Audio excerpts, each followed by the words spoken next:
গৌরব হোক, কারণ তিনি একমাত্র ঈশ্বর। হালেলুয়া। সর্বশক্তিমান প্রভু, তিনি সত্যি তিনি মহান।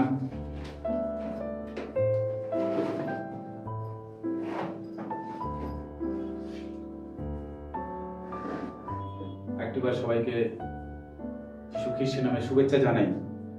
আর প্রভু তিনি এতই মহান যে সত্যি আমরা তার গৌরব, তার প্রশংসা না করে আমরা থাকতে পারি না। তার মহানতার সামনে আমাদেরকে সর্বদা তার প্রশংসা এবং তার সেই যোগ্যতার সামনে আমাদেরকে নত হতে হয়, মহিমা করতে হয়, নম্রতা স্বীকার করতে হয়, কারণ সত্যি তিনি আমাদের ঈশ্বর মহান।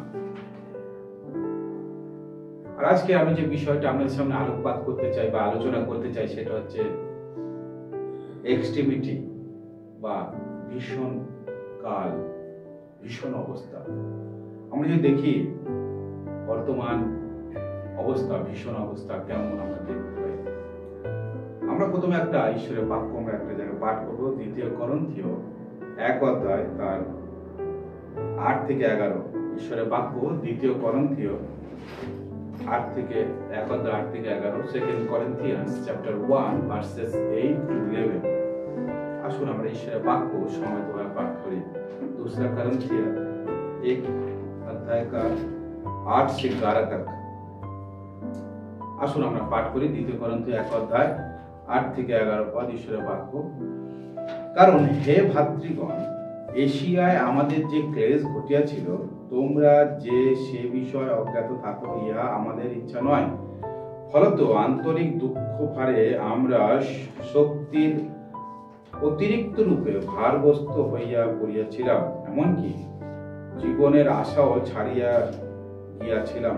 বরং আমরা আপনাদের অন্তরে এই উত্তর পাইয়াছিলাম যে মৃত্যু আসিতেছে, যেন আপনাদের উপরে নির্ভর না দিয়া মৃতগণের উত্থাপনকারী ঈশ্বরের উপরে নির্ভর দিই। তিনি এত বড় মৃত্যু হইতে আমাদিগকে উদ্ধার করিয়াছেন ও উদ্ধার করিবেন। আমরা তাহাতেই প্রত্যাশা করিয়াছি যে ইহার পরেও তিনি উদ্ধার করিবেন। ইহাতে আমরাও বিনতি দ্বারা আমাদের পক্ষে সাহায্য করিতেছ, যেন অনেকের দ্বারা যে অনুগ্রহ দান আমাদিগকে দত্ত হইয়াছে, তন্নিমিত্ত অনেক মুখ হইতে আমাদের পক্ষে ধন্যবাদ প্রদান করা হয়। আমেন। এই ঈশ্বরের বাক্য। খ্রিস্ট প্রিয়জন, আমরা ঈশ্বরের বাক্য আজকে যদি দেখি, করন্থীয়দের প্রতি পৌলের পত্র এবং পৌলের জীবন, এই করন্থীয় মণ্ডলীর প্রতি চিঠি লেখার যে বিষয়টা, এবং এখানে মূল এই চিঠিটা লিখছে যে এই চিঠি লেখার প্রসঙ্গ হচ্ছে যে দুঃখ কষ্টের মাধ্যমেও কিভাবে দুঃখ কষ্টের মধ্যে ঈশ্বরকে গৌরব করা যায়, ঈশ্বরকে প্রশংসা করা যায়। পৌল করন্থীয় মণ্ডলীর কাছে ও আখায়া প্রদেশের সর্বত্র বিশেষদের কাছে এই পত্রখানা লিখে নাম উল্লেখ করে 2 বার নিজেকে শনাক্ত করেছেন। 1 অধ্যায় 1 পদে সেইভাবে দেখতে পারি আমরা। এবং পৌলের 2য় মিশন যাত্রায় তিনি করন্থীয়দের মধ্যে সমস্যার কারণে অনেকবার সেখানে যোগাযোগ করেছেন। এবং সবথেকে বোঝার অবস্থা যে এখানে পৌলের যে প্রেরিতত্ব আছে সেই নিয়ে এখানটায় গন্ডগোল শুরু হয়ে গেছিল। বিভিন্ন পৌলের বিরুদ্ধে মণ্ডলীকে নিয়ে যাওয়ার চেষ্টা করছিল কিছু ভুল বিশ্বাসীরা, ভুল তত্ত্ববাদীরা। তো সেই ক্ষেত্রে পৌল এই মণ্ডলীতে লিখছে এইসব বিষয়গুলো, তিনি পত্র দ্বারা তাদেরকে উৎসাহিত করছেন এবং তিনি মণ্ডলীকে বিভিন্ন বিষয় তিনি অবহিত করছেন। এবং তিনি এখানে প্রায় 3 মাস তিনি ছিলেন এবং থেকে তিনি রোমেও এখান থেকে পত্র দিয়েছিলেন, রোমীয় মণ্ডলীতে। ওভারঅল পৌল এখানটায় তিনি খ্রিস্ট 55 থেকে 56 সাল সেখানে এই সময় অবস্থিতি করে তিনি এটা লিখেছেন। এবং পৌলের এখানে সব থেকে পত্রগুলো লেখার 4টি বৈশিষ্ট্য আছে। সেটা হচ্ছে যে পৌল পত্রগুলির মধ্যে সবচেয়ে বেশি আত্মজীবনীমূলক ভাবে লিখেছেন। তার বহু ব্যক্তিগত কথা বলা হয়েছে, সরলতা, নম্রতা, দুঃখ প্রকাশ, এমনকি লজ্জা সহকারে, কিন্তু সেগুলি বলা হয়েছে করন্থের অবস্থার কারণে। শুধু তাই নয়, এখানে আরেকটি গুরুত্বপূর্ণ বিষয় হচ্ছে যে আমাদের জীবনের দুঃখ কষ্টের মধ্যেও কিভাবে ঈশ্বরকে প্রশংসা করব, ঈশ্বরের ধন্যবাদ জ্ঞাপন করব সেই অবস্থা। এখানে পৌল সেইভাবে এই পত্রখানা লিখছেন। প্রিয় ভাই বোন,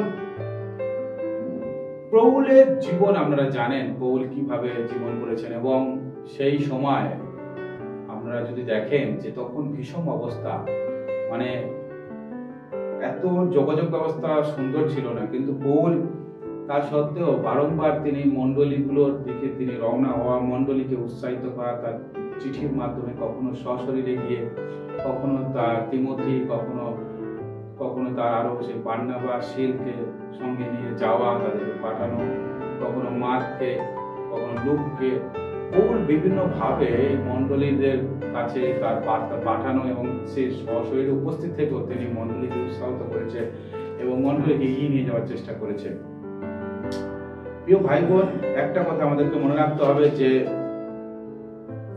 এই বিষয়টা আমাদের মাথায় ঢোকাতে হবে, সেটা হচ্ছে যে এই যে দ্বিতীয় করন্থীয় 1 অধ্যায় আছে, এটা হচ্ছে পুরো পত্রটির মধ্যে পৌল যে বিষয়টির উপরে জোর দিয়েছে সেটি হলো খ্রিস্টীয় জীবন দুঃখ কষ্টের, মানে যার খ্রিস্টের দুঃখ ভোগের সহভাগিতা বলা যেতে পারে, এবং সেই সঙ্গে খ্রিস্টীয় সান্ত্বনা। অন্য কথায় এই জগতের খ্রিস্ট তার লোকদের সঙ্গে ও তার চরণে লোকদের জন্য দুঃখ ভোগ থাকবে, সেটা আমাদের জীবনে কিভাবে আমরা কি করব সেই বিষয়ে পৌল আলোকপাত করেছে।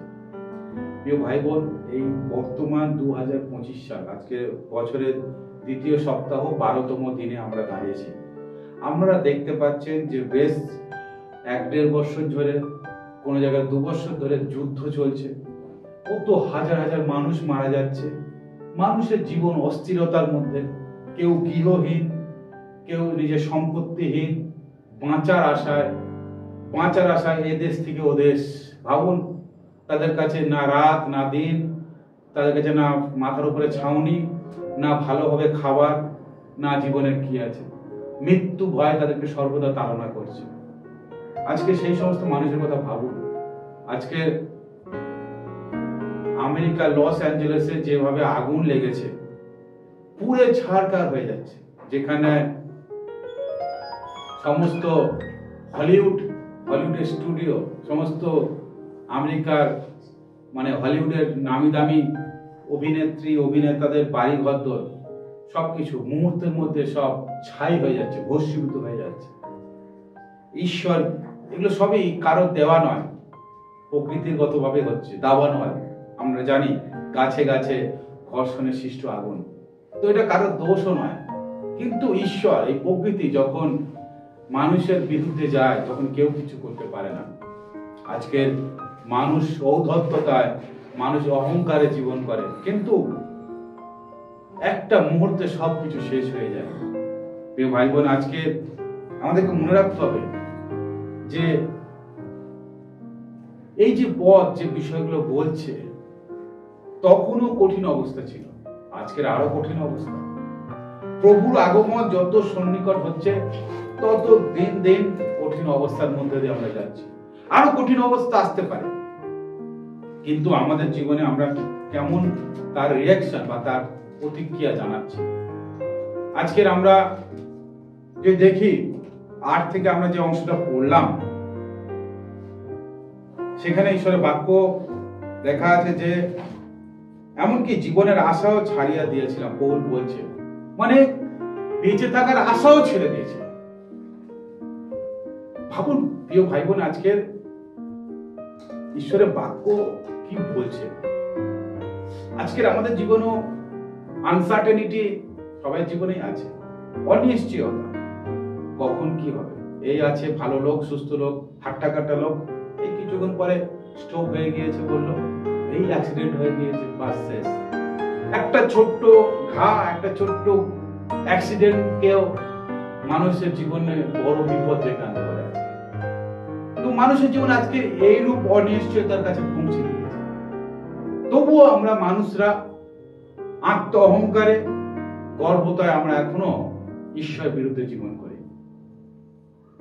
প্রিয় ভাই বোন, আজকে আমাদেরকে ভাবতে হবে যে আমরা আমাদের জীবনে কি, কোন অবস্থায় আছি এবং আমরা কি চিন্তা করছি। আমাদের বর্তমান এই চারিপাশের পরিস্থিতি দেখে কিছুদিন আগে মন্দিরে গিয়ে মানুষ পদপিষ্ট হয়েও মারা যাচ্ছে, আগুন লেগে পদপিষ্ট হয়ে। ভাবতে পারছে শিশুরা, মানুষরা, মানে মানুষের জীবন কি, আমরা কি বলবো যদি সবকিছু ভাবি, এর কিছুই নেই। সেই জন্য সলোমন তার উপদেশকে একটা কথা তিনি বলেছিলেন যে সমস্ত কিছু সার একটাই, আমাদের জীবনে ঈশ্বরকে পাওয়া।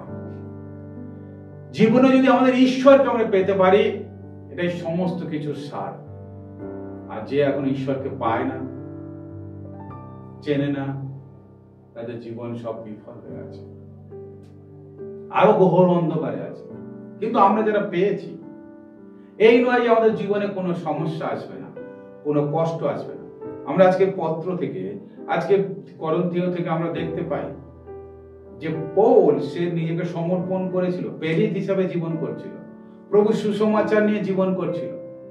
তারও জীবনে সংকট সমস্যা এসছে এবং সে নিজেকে কিভাবে প্রভুর বাক্যে নিজেকে উৎসর্গ করেছে এবং নিজে প্রভুর বাক্যের উপর নির্ভরতা রেখেছে, বিশ্বাস রেখেছে, ভরসা রেখেছে।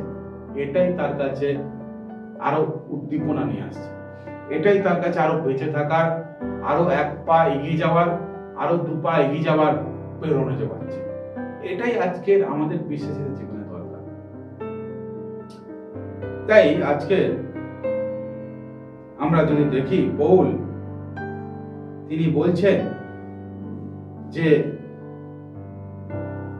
এমনকি জীবনের আশাও ছাড়িয়া দিয়েছিলাম, খ্রিস্টে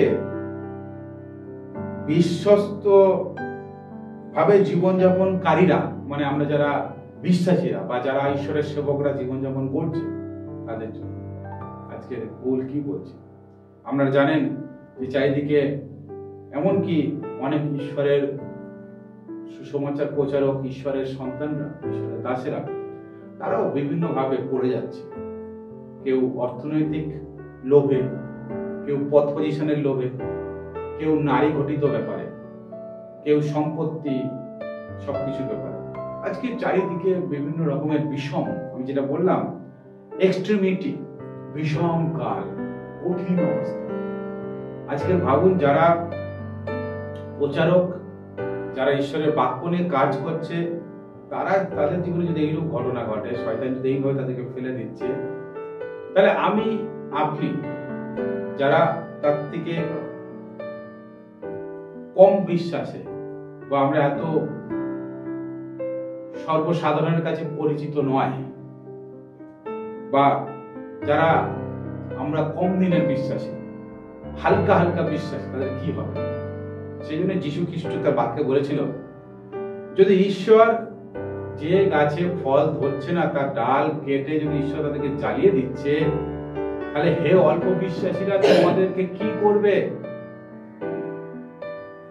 তাহলে আমাদের জীবনে যদি বিশ্বাস এবং ঈশ্বরের প্রতি সেই আস্থা না রাখতে পারি, তাহলে আমাদের জীবনে কি ঘটবে আবার ভাবতে পেরেছেন? তাহলে আমাদের জীবনে কত বড় বিশ্বাস থাকতে হবে বা আমাদের জীবনে ঈশ্বরের প্রতি কতটা নির্ভরতা থাকতে হবে।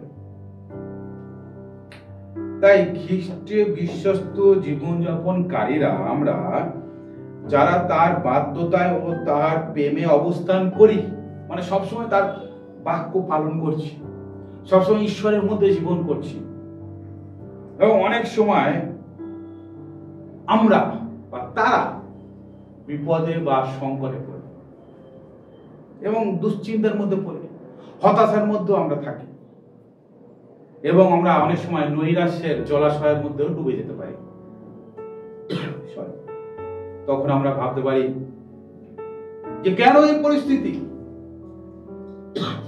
কেন এই বিষম অবস্থা আমার জীবনে, কেন আজকের এই সংকট আমার জীবনে উপস্থিত হয়েছে। অনেক সময় আমরা ঈশ্বরের সামনে অনুযোগ করতে পারি এবং ঈশ্বরকে আমরা বিভিন্ন ভাবে ভাবতে পারি যে ঈশ্বর আমাকে কি ছেড়ে দিলেন। কিন্তু একটা কথা মনে রাখতে হবে, প্রেরিত পৌলের জীবনও একই রকম। প্রেরিত পৌল যখন থেকে যিশুকে জেনেছে, তখন থেকে তিনি সুসমাচারের পক্ষে দৌড়াচ্ছে। তিনি নিজে বলেছেন যে আমি যে দৌড়াবো না, আমি রেস কমপ্লিট করে, এটা নয়, ঠিক আমি যদি সুসমাচার প্রচার না করি? তিনি তো সবসময় সুসমাচারের জন্য জীবন করেছেন, সেই জন্য মিশন যাত্রা করেছেন, বিভিন্ন জায়গায় গিয়ে গিয়ে তিনি মণ্ডলী স্থাপন করছেন, তিনি অনেক কঠিন অবস্থার সম্মুখীন হচ্ছেন। তিনি কখনো ঈশ্বরের সামনে নিজেকে মনোযোগের পাত্র করেননি যে কেন ঈশ্বর তুমি এরকম করলে না, আমাকে কেন এরকম অবস্থা। কিন্তু তিনি ঈশ্বরের বাক্য দ্বারা, তিনি ঈশ্বরের প্রতিজ্ঞা দ্বারা নিজেকে সেই জায়গায় যোগ্যতার সঙ্গে দাঁড় করাচ্ছে, সেই হতাশার মাঝে, সেই নিরাশার মাঝে নিজেকে দাঁড় করাচ্ছে, যেটা আজকে আমাদের বিশ্বাসীদের জীবনে একান্ত প্রয়োজন। কারণ এই এক্সট্রিমিটির সময়, এই ভীষণ কাল, এই যে চরম অবস্থার সময় আমরা যদি এইরকম না করি, ঈশ্বরের বাক্য দ্বারা নিজেকে না দাঁড় করাই, তাহলে আমাদের পক্ষে দাঁড়ানো কঠিন হয়ে যাবে। দিন প্রতিদিন বিশ্বজুড়ে খাদ্য সংকট চলে আসছে। আমরা দেখতে পাচ্ছি বাজার ব্যবস্থা কিভাবে বৃদ্ধি পাচ্ছে, মানুষের আয় ইনকাম সেভাবে নিচু হয়ে যাচ্ছে। বিষম অবস্থা, আরো কঠিন থেকে কঠিনতর অবস্থা হবে। প্রাকৃতিক বিপর্যয়, চাষের ক্ষেত্রে বাধা, উৎপাদন কম হয়ে গিয়েছে, শাকসবজি থেকে আরম্ভ করে সমস্ত রবি শস্য। মানুষের প্রতিদিন জনসংখ্যা বৃদ্ধি পাচ্ছে, সেক্ষেত্রে আনাজ বা সবজি, সমস্ত শস্য উৎপাদন কম, চরম দুর্ভিক্ষ, হাহাকার আসতে চলেছে আগামী দিন আরো। প্রিয় ভাই বোন, সেই অবস্থা আপনি কিভাবে ঈশ্বরের সামনে বিশ্বাস নিয়ে দাঁড়াবেন? আজকের আপনার দরজায় যদি এই চরম অবস্থা আসে, আপনার দরজায় যদি কড়া নাড়ে, আপনি সেটাকে কিভাবে আপনার জীবনে আপনি দেখবেন? আজকের এই বিষয়টা আমাদেরকে ভাবা দরকার। মনে রাখেন, কঠিন অবস্থা বাইবেলে বলাই আছে হবে সেই দিন। কিন্তু একটা বিষয় নিশ্চিত, সেটা হচ্ছে ঈশ্বর তার সন্তানদেরকে বা যারা ধার্মিকতায় জীবন করে, তিনি তাদের কখনো নষ্ট করেন না, তিনি তাদের জন্য রাস্তা করে দেন। এমনকি যদি আপনারা দেখেন, সেই এলিয়ার সময়ও যখন 3 বছর দুর্ভিক্ষ ছিল, ঈশ্বর তাকে কাকের মাধ্যমে খাবার জুগিয়েছে। তো ঈশ্বরের কাছে অসম্ভব কিছুই নয়, কারণ তিনি সমস্ত সৃষ্টির মালিক। কিন্তু দরকার একটাই আমাদের জীবনে, সেটা হচ্ছে তার প্রতি নির্ভরতা, তাকে বিশ্বাস। তাই এই ধরনের কঠিন দুঃখ কষ্ট যখন আমাদের জীবনে আঘাত করে, আমাদের মনে করা উচিত নয় যে ঈশ্বর আমাদেরকে ছেড়ে চলে গেছে, অথবা তিনি আমাদেরকে ভালোবাসেন না। বরং আমাদেরকে স্মরণে রাখা উচিত, এই ধরনের দুঃখ কষ্ট নতুন নিয়মেও আমরা দেখেছি, পুরাতন নিয়ম নতুন নিয়ম সব এক উদাহরণ হিসেবে আছে। ঈশ্বর এই সংকট কষ্টগুলি আমাদের জীবনে নিয়ে আসেন, যাতে আমরা আরো যিশুর কাছে যাই, যেন আমরা আরো ঈশ্বরের কাছে হই, আমরা ঈশ্বরের আরো কাছে, আমাদের আরো প্রার্থনা করতে পারি, আরো তার সঙ্গে সময় অতিবাহিত করতে পারি। কিন্তু বাস্তবিক আমরা করি উল্টো। আমরা সমালোচনা, আমরা আলোচনা, আমরা অনুযোগ অভিযোগ করে আমাদের সময়টাকে নষ্ট করে দিই। কিন্তু আমাদের দরকার সেই সময় আরো আমাদেরকে প্রার্থনা করা দরকার। সেই জন্য পৌল বলছে, অবিরত প্রার্থনা করো, ঈশ্বরকে ধন্যবাদ দাও। আমাদেরকে প্রার্থনা করা দরকার, ঈশ্বরকে আরো ধন্যবাদ দেওয়া দরকার। তার কারণ আজকে পৌল একটা সুন্দর কথা বলেছে প্রিয় ভাই। তিনি বলছেন যে আমরা যখন মৃত্যুর সামনে, মানে মরে যাব, পৌল দেখছে তার জীবনে আর কোনো আশা নেই, মৃত্যুর আশা, মরে যাবো তো আর কিছুক্ষণের পরে বা কিছুদিন পরে, দিকে গেলে যাব। কিন্তু তার জীবনে একটা বড় আশা কি তৈরি হয়েছে, যদি মরেও যাই, তাহলে ঈশ্বর সেই প্রভু যিশুকে যেমন পুনরুত্থিত করেছেন, তিনি প্রতিজ্ঞা করেছেন যারা খ্রিস্টের জীবন করতে করতে তাদেরকে তিনি তুলবেন। তো পৌলের মনে এটা মানে বড় আশা। আচ্ছা, মরে গেলেও আমরা তো আবার জীবিত হবো, ঈশ্বর আমাদেরকে তুলবেন, তাহলে সেটা আরো ভালো। তো ঈশ্বরের বাক্যের প্রতিজ্ঞা, ঈশ্বরের প্রতিজ্ঞাকে তিনি স্মরণ করছেন। প্রিয় ভাই বোন, এটা কত বড় আশীর্বাদের বিষয়। দেখুন তিনি 13 পদে বলছেন, তিনি এত বড় মৃত্যু হইতে আমাদেরকে উদ্ধার করিয়াছেন, উদ্ধার করিবেন, আমরা ইহাতেই প্রত্যাশা করিয়াছি যে ইহার পরেও তিনি উদ্ধার করিবেন। হালেলুয়া। মানে এত মিরাকেল তিনি করেছেন, তিনি তার পুত্রকে তুলেছেন এবং তিনি আমরা যে পাপে মৃত ছিলাম সেখান থেকে উদ্ধার করলেন তার পুত্রের ক্ষমা এবং রক্তের বিনিময়ে। তাহলে আমাদেরকে এটা থেকেও তিনি করবেন। এই প্রত্যাশা, তিনি করবে যে প্রত্যাশা আমরা রেখেছি যে তিনি করবেন। প্রিয় ভাই বোন, এটাই তাদের জীবনের সাহায্য, এটাই তাদের জীবনে অনুপ্রেরণা যোগাচ্ছে। আজকে আমাদের জীবনে এটাই গুরুত্বপূর্ণ। তাই তিনি বলছেন যে আমরা আমাদের অন্তরে, তারা ভেবে নিয়েছে যে মৃত্যু আসছে, কিন্তু মৃতগণের উত্থাপনকারী ঈশ্বরের কথা তারা ভাবছে।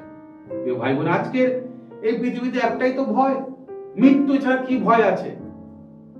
আজকের মানুষ মৃত্যুকে ভয় পায় বলেই মানুষ কত কি না করছে, মানুষ এদিক ওদিক ছুটে বেড়াচ্ছে।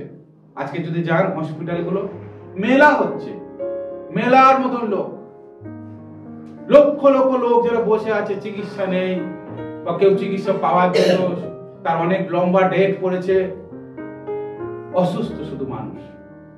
কিন্তু আজকের এই অসুস্থতার কারণ কি? আমাদের পাপ, ঈশ্বরের বিরুদ্ধে জীবনযাপন, সৃষ্টিকর্তা ঈশ্বরকে ভুলে গিয়ে তার সৃষ্ট বস্তুর সামনে নিজেকে সমর্পণ করে দেওয়া। আমাদের চিন্তা ভাবনা ঈশ্বর বিহিত, ঈশ্বরের ধন্যবাদ না করা, ঈশ্বরকে প্রশংসা না করা। আজকে যে ঈশ্বর, তিনি বাক্য বলছেন যে জীবন ও মৃত্যু তার হাতে, তিনি আমাদের আয়ু পর্যন্ত বাড়াতে পারেন যদি আমরা তার সামনে বিশ্বস্ত ভাবে চলি, তার বাক্য নিয়ে জীবন করি, তার বাক্যকে পালন করি। ঈশ্বর তিনি আমাদেরকে আশীর্বাদ করবেন।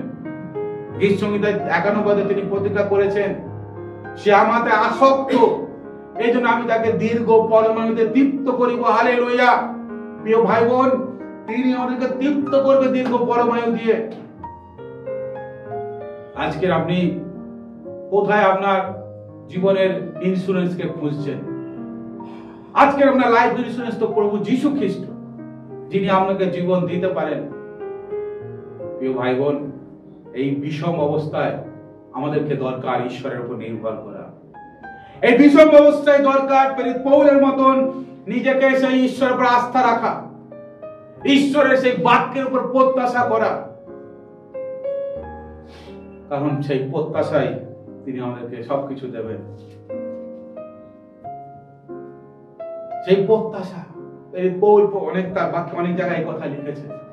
এটা আমাদের কাছে প্রত্যাশা, আশার উপরে এক্সপেকটেশন। ও প্রভু যিশু আমাকে দেবেন, সব আশীর্বাদ করবেন, তিনি আমাকে নিতে আসবেন, তিনি আমার পরিবারে আশীর্বাদ করবেন, তিনি আমার জীবনকে ঠিক করবেন। প্রভু যে আপনার জীবনে যে সংকট, যে কষ্টে আরো প্রার্থনা যখন করবেন, আরো যখন তার সঙ্গে সম্পর্ক যুক্ত হবেন, ঈশ্বর তার বাক্য অনুসারে আমার জীবনে কাজ করবে। প্রিয় ভাই বোন, তাই যত দিনে যাচ্ছে, যত কঠিন অবস্থা আমরা সামনে আসুক না কেন, ঈশ্বরে আস্থা স্থাপন করুন। আরো আপনার বিশ্বাসের মূলকে আরো দৃঢ় করুন ঈশ্বরের উপরে, আপনার আস্থাকে আরো ঈশ্বরের উপরে দৃঢ় করুন, যেন আপনি বদ্ধমূল হয়ে সংগ্রথিত হতে পারেন, ঈশ্বরের সামনে যেন দাঁড়াতে পারেন। যত ঝড় আসুক না কেন, যেন সেই ঈশ্বরের সামনে যেন দাঁড়াতে পারেন, ঈশ্বরকে যেন ধরে থাকতে পারেন। কারণ বাক্য বলে, সংকটে তোমার যদি শক্তি যদি কমে যায়, তুমি দুর্বল হয়ে যাও, তাহলে তোমার শক্তি সংকুচিত।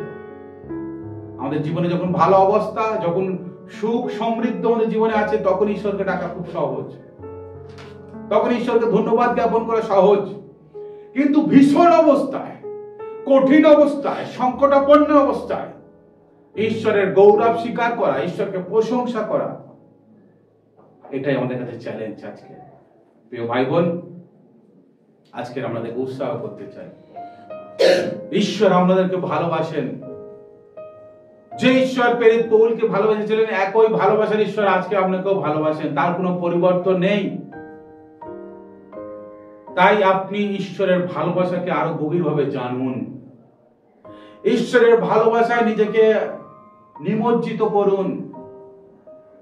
ঈশ্বরকে আপনি সর্বদা ধন্যবাদ জ্ঞাপন করুন। ঈশ্বরকে প্রশংসা করুন সর্বক্ষেত্রে। আপনার জীবনের কঠিন অবস্থায় আপনি ঈশ্বরের উপর নির্ভর রাখুন। ঈশ্বর আপনাকে সমস্ত বিষয় থেকে পার করুন।